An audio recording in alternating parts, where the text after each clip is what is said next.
తెలంగాణలో సీఎం రేవంత్ నాయకత్వంలో ఎన్నికల ముందు ఇచ్చిన హామీలను కాంగ్రెస్ ప్రభుత్వం అమలు చేస్తున్న తీరుకు ఆకర్షితులై తమ గ్రామాభివృద్ధి కోసమే నూతనంగా గెలుపొందిన పలు పార్టీలకు చెందిన కొత్త సర్పంచులు, ఉప సర్పంచులు, వార్డు మెంబర్లు చాలా మంది బీజేపీ, బీఆర్ఎస్ కు గుడ్ బై చెప్పి కాంగ్రెస్ కూటికొస్తున్నారు.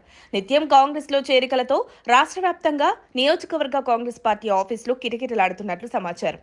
ఈ నేపథ్యంలోనే డిసెంబర్లో 11వ తేదీన జరిగిన తొలి విడత గ్రామ పంచాయతీ ఎన్నికల్లో బాలింల గ్రామ సర్పంచ్గా విజయం సాధించిన గాలి మమతా నాగేష్ నూతన సర్పంచ్ల ప్రమాణ స్వీకారం ముందే మాజీ మంత్రి జగదీష్ రెడ్డికి ఊహించని షాక్ ఇచ్చారు.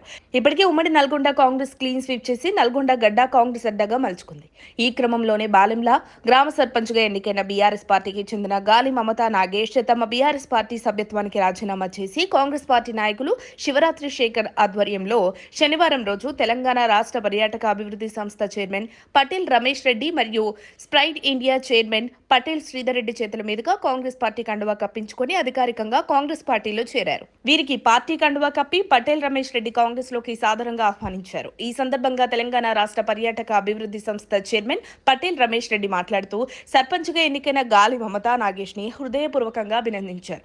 కాంగ్రెస్ పార్టీ అభివృద్ధి సిద్ధాంతాలను గ్రామ స్థాయికి తీసుకువెళ్లి బాలింల గ్రామాన్ని అన్ని రంగాల్లో అభివృద్ధి పథంలో ముందుకు నడిపించేందుకు కృషి చేయాలని సూచించారు.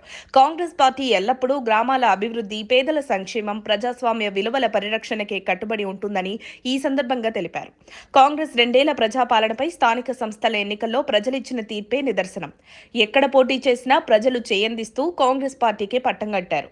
ఇది కదా ప్రజాపాలన అంటూ జై కొడుతున్నారని నూతన సర్పంచ్ గాలి మమతా నాగేష్ తెలిపారు. తెలంగాణలో గత 10 ఏళ్ల కేసీఆర్ పాలనలో ఫిరాయింపుల రాజకీయాలకు అసలైన చిరునామాగా బీఆర్ఎస్ మారిందని పటేల్ రమేష్ రెడ్డి మాజీ మంత్రులపై మండిపడ్డారు. 2014లో 63 సీట్లతో అధికారంలోకి వచ్చిన ఆ పార్టీ అడ్డగోలు చేరికలతో ఆ సంఖ్యను 90కి పైగా పెంచుకుంది. 10 ఏళ్ల పాలనలో ఆపరేషన్ ఆకర్ష్ పేరుతో చేసిన రాజకీయ కూనీని మర్చిపోయి ఇప్పుడు రాజ్యాంగ విలువల గురించి మాజీ మంత్రి జగదీష్ రెడ్డి, హరీష్ రావు, కేటీఆర్ సహా పలువురు కారు నేతలు మాట్లాడడం విడ్డూరంగా ఉందని కాంగ్రెస్ నేత పటేల్ రమేష్ రెడ్డి స్పందించారు. మరిన్ని అప్డేట్స్ కోసం మా కాయ్ టీవీని సబ్స్క్రైబ్ చేసుకోండి. మా వీడియో కనుక మీకు నచ్చినట్లయితే లైక్ చేయండి, షేర్ చేయండి. మీ విలువైన అభిప్రాయాలను కామెంట్ బాక్స్లో తెలియజేయండి.